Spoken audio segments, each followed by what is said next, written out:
poucos filmes são tão brasileiros quanto Uma História de Amor e Fúria, o longa de animação de 2013 escrito e dirigido pelo Luiz Bolognese.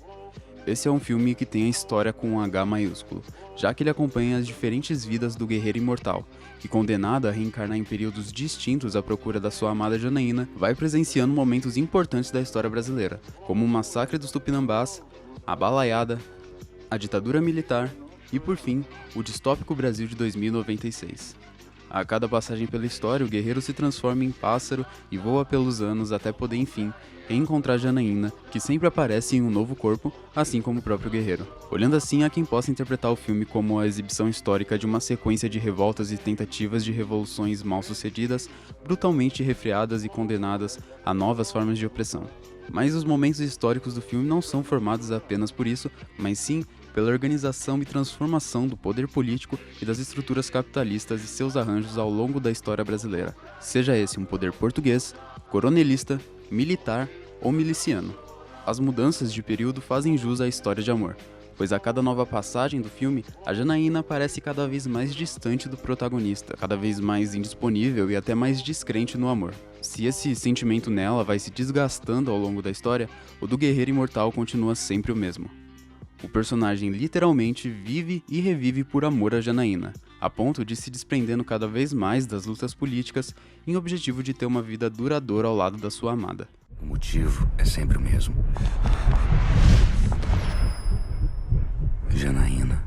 Isso só funciona porque, em contraponto, se o amor da Janaína vai se esvaindo com os séculos, a sua fúria, a insatisfação e o sentimento revolucionário, por outro lado, são cada vez mais crescentes. A água que você gasta aqui deve ser a cota do quê? De umas 5.000 famílias? 30.000. E isso não te incomoda? Ou seja, nós temos dois personagens cujos sentimentos do título atuam em linhas paralelas. A fúria do guerreiro desanima durante a história, deixando somente o espaço do amor, enquanto esse sentimento na Janaína vai sendo cada vez mais esquecido, sendo dispensável sobre o seu potencial de fúria. São dois pontos de vista gerais sobre o processo de luta revolucionária e, curiosamente, da expressão da paixão. Tem aquele que desanima com o tempo ao lidar com as incansáveis perdas e o sentimento de fracasso após aparentes derrotas, passando a ter uma visão mais fria e conformista.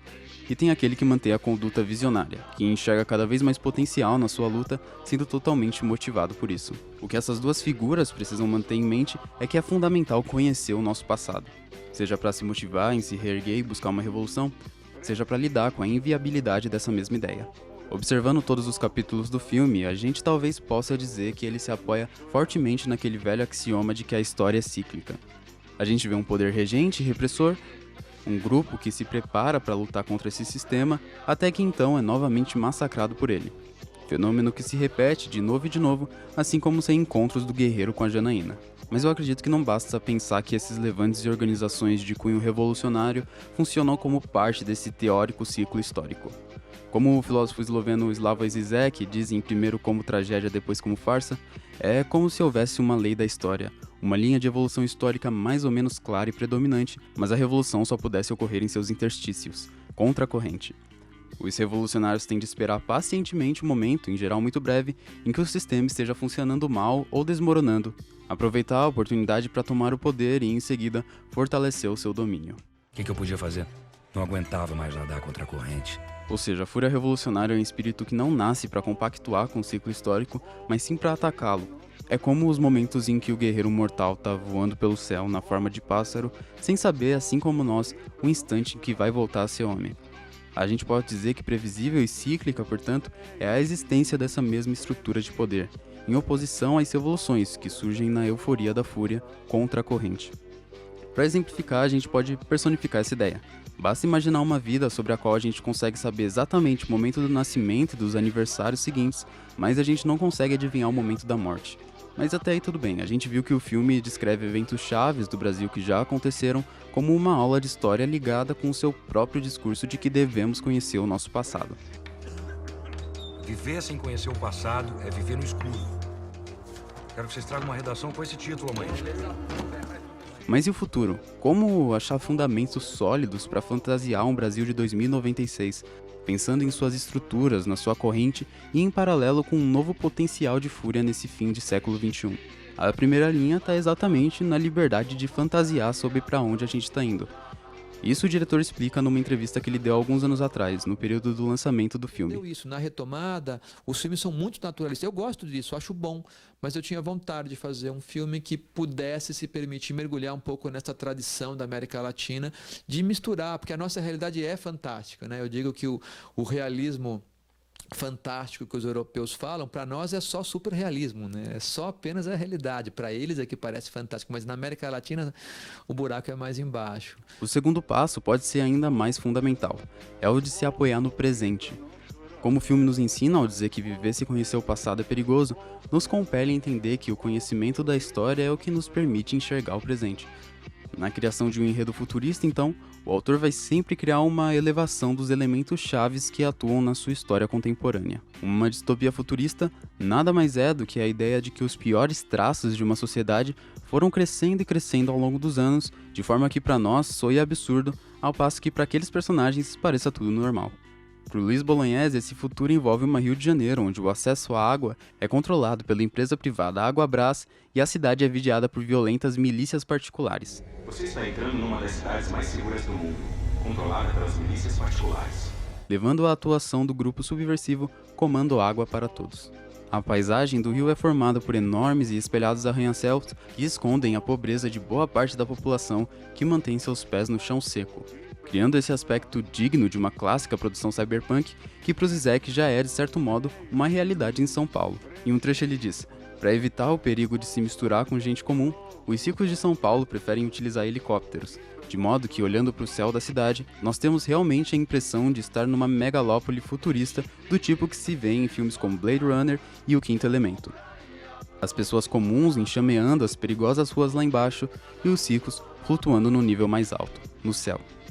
Basta pra gente entender essa criação futurista como chave de todo o crescimento da globalização e a implementação do neoliberalismo que se potencializaram nos anos 90 e se tornaram uma regra do século XXI, popularizando as privatizações. Como uma última citação do primeiro como tragédia, depois como farsa, eu quero aqui destacar a ideia da resistência à privatização das áreas comuns que o autor sugere, o que incluiria a ideia da cultura e da educação e da natureza externa e interna, o que, para mim, simpatiza com a aversividade à privatização de recursos naturais. A substância compartilhada de nosso ser social, cuja privatização é um ato violento, ao qual deveríamos resistir também com meios violentos se necessários. As áreas comuns da cultura, as áreas comuns da natureza externa e as áreas comuns da natureza interna. Isso tudo me leva a uma história muito importante.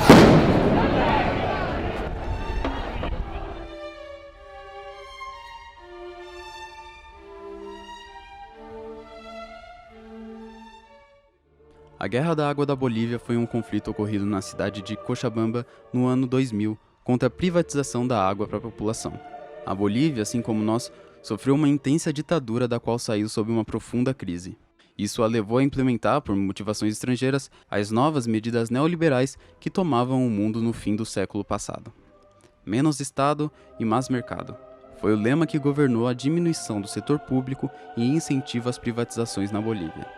O país, então, passa a se vender para o setor privado. Antigas estatais de gás, transporte e comunicação são compradas por outros países, o que inclui também a CEMAPA, o Serviço Municipal de Água Potável e Esgoto de Cochabamba. O acesso dos cochabambinos à água nunca foi fácil. Além do clima semiárido na região, a falta da infraestrutura fez com que, ao longo da história, a população tivesse que desenvolver seus próprios meios de conseguir acesso ao recurso, fosse com a criação de poços particulares ou com a compra por meio de aguateiros. ¿Qué están cavando? Mira, nos estamos quedando sin agua aquí y entre todos hemos comprado ¿ves un cerro allá? Hemos comprado un pocito allá, ¿no? Y ahora estamos haciendo una zanja. São uns 7 quilômetros? A privatização do serviço de água vem da compra pelo Águas El Tornare, consórcio cujo principal acionista era Bechtel, empresa norte-americana de construção civil, em um processo que foi incentivado pelo Banco Mundial.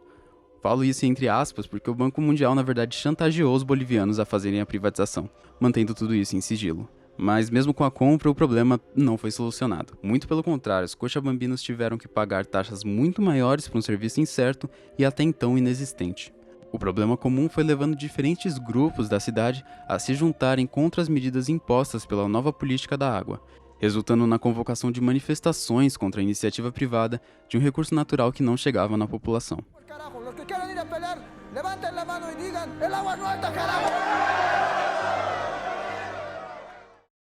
Os protestos, é óbvio, foram reprimidos pela polícia, que tentava impedir os manifestantes de avançarem.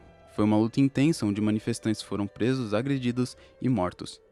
Mas essa repressão serviu como uma alavanca da fúria, mantendo os manifestantes na luta até que a pressão popular vence, fazendo o governo boliviano abrir mão das privatizações no dia 20 de abril de 2000. Meu intuito ao contar essa história era mostrar mais sobre o que eu disse anteriormente sobre as distopias serem meras elevações do presente. A luta boliviana contra a privatização de água foi um processo nobre de resistência a uma realidade que pode não se mostrar tão distante da que vemos em Uma História de Amor e Fúria. Infelizmente, mesmo 20 anos depois da Guerra de Cochabamba, essa realidade não está distante de nós, já que a falta de água nas favelas do Rio e um consequente incentivo às privatizações do serviço de abastecimento não são fantasia e nem um futuro distópico, são apenas o nosso presente. O realismo fantástico que os europeus falam, para nós é só superrealismo, né? É só apenas a realidade. Para eles é que parece fantástico, mas na América Latina o buraco é mais embaixo. No filme, o último evento histórico real que vemos conta com a mão centralizada do poder militar do período dos anos 60 a 80.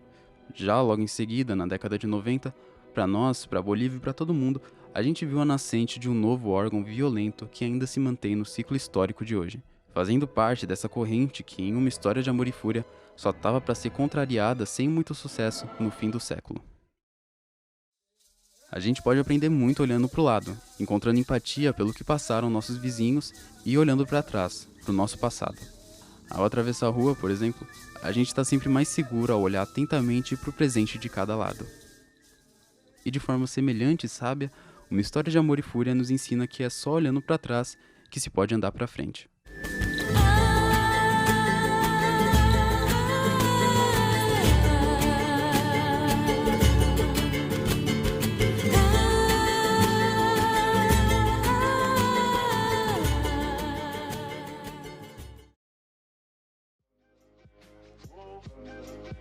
Muito obrigado por ver esse vídeo até o final, eu espero que você tenha gostado. Se sim, você pode deixar um gostei, se inscrever no canal e compartilhar o vídeo com alguém, isso me ajuda bastante. Todo o material de pesquisa do vídeo vai estar aí na descrição, assim como as redes sociais do canal. Você pode acompanhar a gente lá para receber as atualizações de vídeos novos e mais informações sobre o cinema nacional. Lembrando que você também pode comentar alguma coisa, tanto a respeito do vídeo quanto a respeito do filme. Eu novamente agradeço pela sua atenção e até mais.